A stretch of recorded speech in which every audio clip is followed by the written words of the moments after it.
బోధించాలన్నా సైతాన్ దగ్గరికి వెళ్ళి దేవుడు చెప్తున్నాడా? ఈ బిడ్డ నా బిడ్డ, నువ్వు చెయ్యి వెయ్యొద్దు అని చెప్పాడా ఎప్పుడైనా?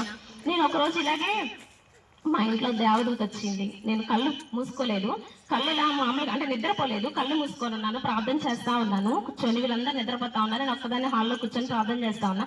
నా కళ్ళమంట నీళ్ళు బాగా కారుతా ఉన్నాయి. అలాగే దేవునితో మాట్లాడుతా ఉన్నా, ఎందుకు ప్రభా నువ్వు పెట్టావు, మమ్మల్ని విడిచిపెట్టేసావా, వదిలేసావా అని అడుగుతా ఉన్నా. నాకు తెలియకుండా మా వెనక వైపు ఆ పరలోకం నుండి దేవదూత అలాగే దిగింది. ఒక్కొక్క రెక్క ఇక్కడి నుంచి కనీసం అంత చాలా దూరం ఉంది, తెల్లని వస్త్రాలు వేసుకొని దిగారు. నేను అది చూడంగానే వెంటనే భయపడిపోయి, ప్రభా నేనేమన్నా నేను దేవదూతను అడిగానా, నాకు దేవదూతను ఎందుకు పంపించావు ప్రభా, వస్తే నువ్వు రావాలి కానీ దేవదూతను పంపించేదేంది అని చెప్పి. ఎందుకంటే నాకు ఒక భయం వచ్చేసింది, దాన్ని చూడలేక భయపడిపోయాను అనమాట, వణికిపోయాను. వీళ్ళు ఎవరు లేకపోయేటప్పటికి భయపడిపోయి నేను ఇంట్లోకి వెళ్ళిపోయి తలిపేసేసుకొని, నేను అడిగానా నిన్ను అని చెప్పా అని దేవుని ప్రశ్నించా. వెంటనే నా గొంతు మాట రాలేదు, చాలా మరుసటి రోజు వరకు కూడా నాకు మాట అనేది రాలేదు. మాట రాకపోయేటప్పటికి మళ్ళీ మా మామయ్య దగ్గరికి వెళ్ళి ఇట్లా జరిగింది అని చెప్పంగానే ఆయన నూనె వేసి నాకు ఇక్కడ ప్రార్థన చేశాడు.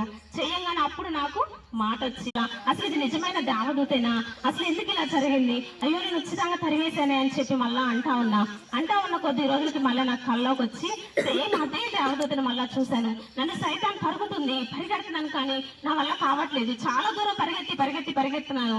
ఇంకా చివరికి నా వల్ల శక్తి లేక నేను అక్కడ ఆగిపోగానే ఒక నన్ను పట్టుకోబోతా ఉంది. ఇలా పట్టుకోబోతా ఉంటే నా కుడి వైపు నుంచి ఇదే దేవదూత తెల్లటి గుర్రం మీద ఎక్కి ఒక ఖడ్గం తీసుకొని వచ్చి అంటుంది, ఈ బిడ్డ మీద నీకు అధికారం ఎవరిచ్చారు, ఈ బిడ్డ నువ్వు తాకడానికి కూడా నీకు నేను అధికారము ఇవ్వలేదని చెప్పి. ఎవరు చెప్తున్నారు? ఎవరైతే నేను వద్దు అన్నానో అదే దేవదూత మళ్ళా గుర్రం మీద ఎక్కొచ్చి అంటుంది, ఈ బిడ్డను నువ్వు తాకటానికి కూడా నీకు అధికారం ఇవ్వలేదు దేవుడు అని చెప్పంగానే వెంటనే అది నా పెట్టిన చెయ్యి కూడా వెనక్కి అసలు ఎలా వెళ్ళిపోయిందో నాకు తెలియదు, ఇంకా అది కనపడలేదు, మాయమైపోయింది, నాకు మెలుకొచ్చేసింది. అలా మన గురించి దేవుని దగ్గర మనం ఒక సాక్ష్యం పొందుకుంటే అంట మనని సైతాను కాదు ఎవరు కూడా మనని టచ్ కూడా చేయలేరనమాట. మన దగ్గరికి రాగానే దేవుడు అంటాడు, ఈ బిడ్డ నా బిడ్డ కాబట్టి నువ్వు ఆ బిడ్డని తాకటానికి కూడా నీకు నేను అధికారము ఇవ్వలేదని చెప్తాడనమాట. అట్లా దావీదు గురించి అదే సాక్ష్యం పొందుతాను. ఈ దావీదుని నేను ఏర్పరచుకున్నాను, ఇతనే నువ్వు త్వరగా లేచి ఇతన్ని అభిషేకించు అని చెప్తున్నాడు. వెంటనే దావీదుని లేచి అక్కడ అభిషేకించాడు. చూద్దాం 13వ వచనంలో.